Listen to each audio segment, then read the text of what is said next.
Hi, I'm Felicity, and I'm 37 years old. I want to share a shocking experience I went through and how I dealt with it quickly because I'm not someone who lets others take advantage of me. Unlike many stories you might hear, I actually had a good relationship with my mother-in-law before things fell apart. We got along well, respected each other, and everything seemed perfect. My husband, Frank, was my soulmate, my partner, and my best friend. To me, our life together seemed like a dream come true. Of course, like any couple, we had our disagreements, but there were no warning signs of anything being wrong. That's why what happened next completely blindsided me. Let me explain how it all unfolded and why I ended up seeking revenge on my husband and mother-in-law.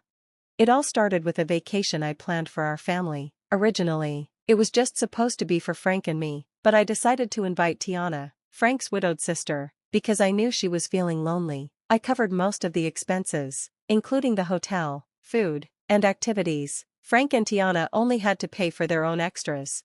The idea was to treat them to an unforgettable trip to Spain. I imagined us strolling through Barcelona, eating delicious tapas, and relaxing under the Mediterranean sun. I was excited to create beautiful memories together, but I had no idea this trip would change everything.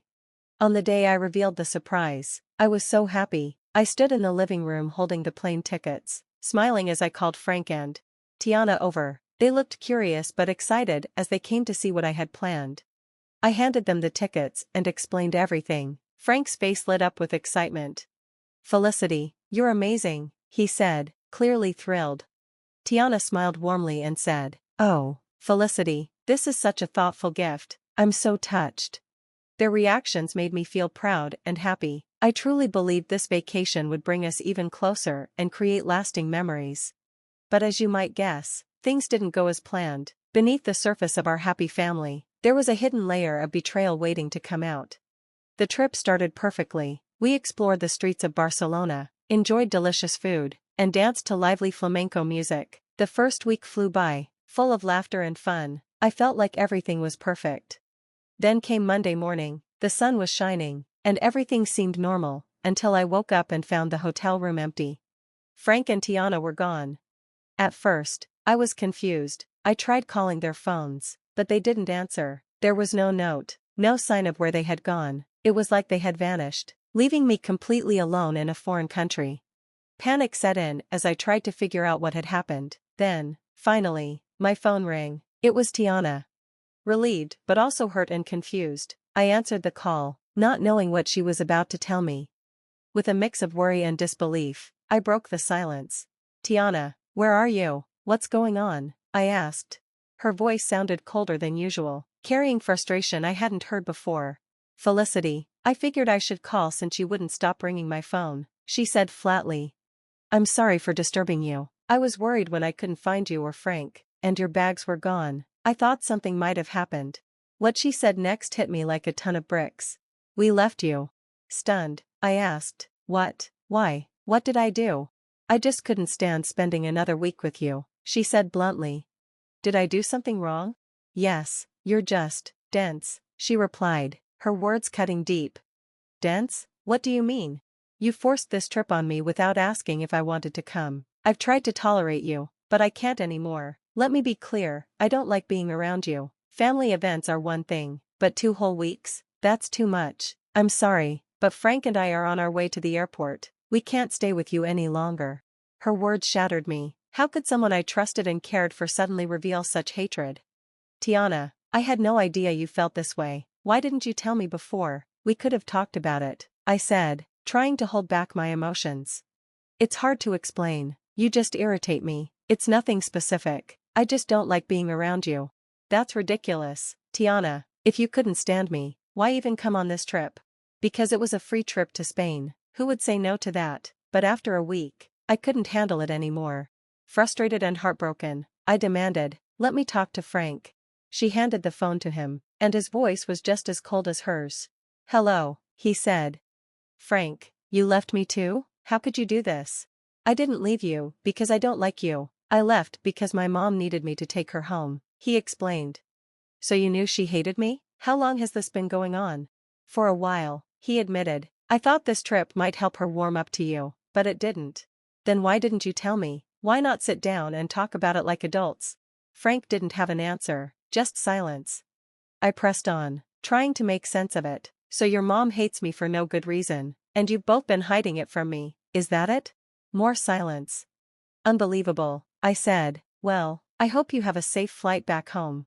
I hung up, feeling betrayed and confused. I paced around the room, trying to understand what I did wrong. After a while, it hit me. Sometimes people hate you for no real reason, driven by jealousy or bitterness. I never thought my own family would treat me this way. I cried for a long time.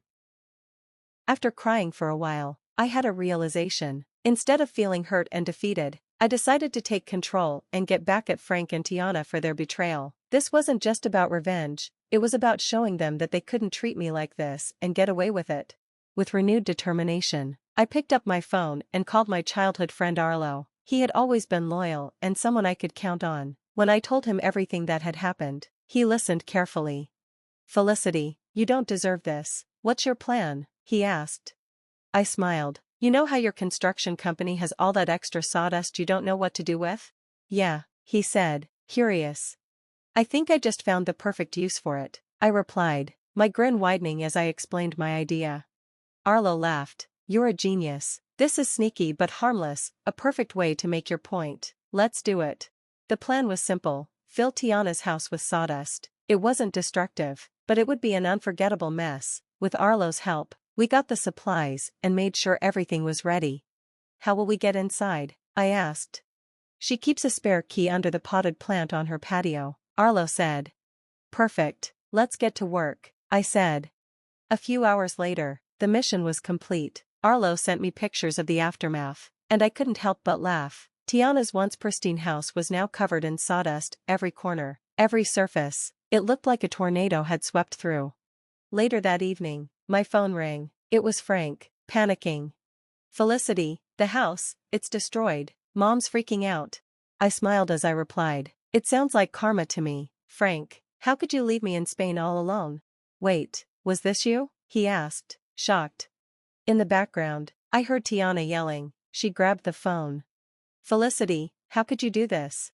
Feigning innocence, I said. "Do what?" "Maybe you should install some security cameras to keep things like this from happening. You've ruined our home," she shouted. "Not my problem," I replied. "You can figure it out, just like I had to figure out being abandoned in a foreign country." Frank took the phone again, his tone calmer but still upset. "Felicity, this is cruel."